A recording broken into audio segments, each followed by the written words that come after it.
Yeah. Ephesians chapter 5. But be ye therefore followers of God as dear children.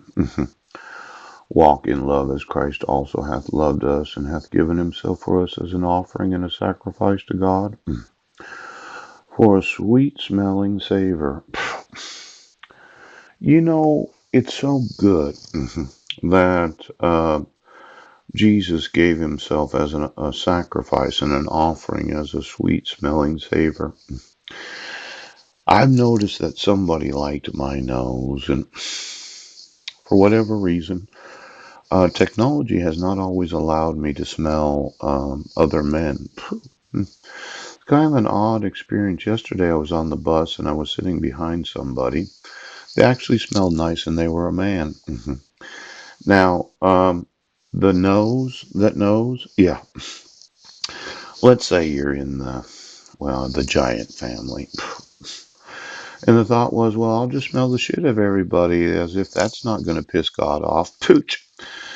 I thought that the ability of the nose to not just smell women, but to smell men was in some way being obstructed. Yes. Because you had to be the nose, didn't you? Oh.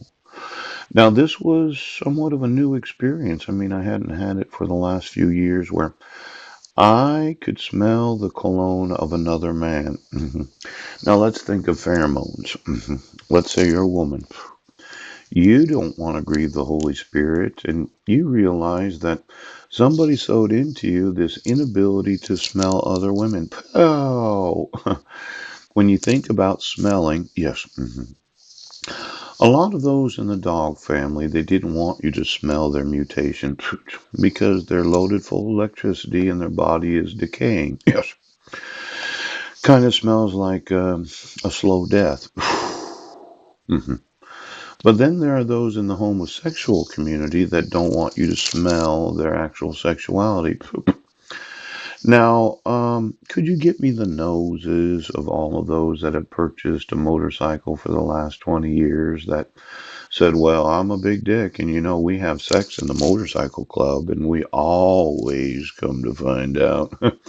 There's a machoism associated with this idea of riding a motorcycle. Yes. Not everybody's just one of these riding the motorcycle for the fun of it. Now, let's say you're a crotch rocket, one of these ninjas. Yes, yes, yes.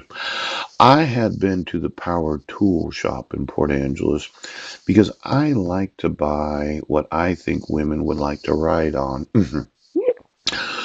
Whenever you cause a little fear in a woman, it can be stimulating to the sexual nerve endings of the individual. Yes.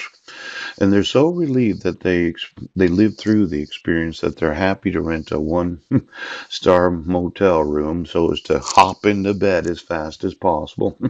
For all of you that have been married for a long time, think about spending $50. I know it's Valentine's Day today, and it seems cheap that you go to that same cheap hotel where you first lost your virginity back when you were a senior in high school, maybe even older than that.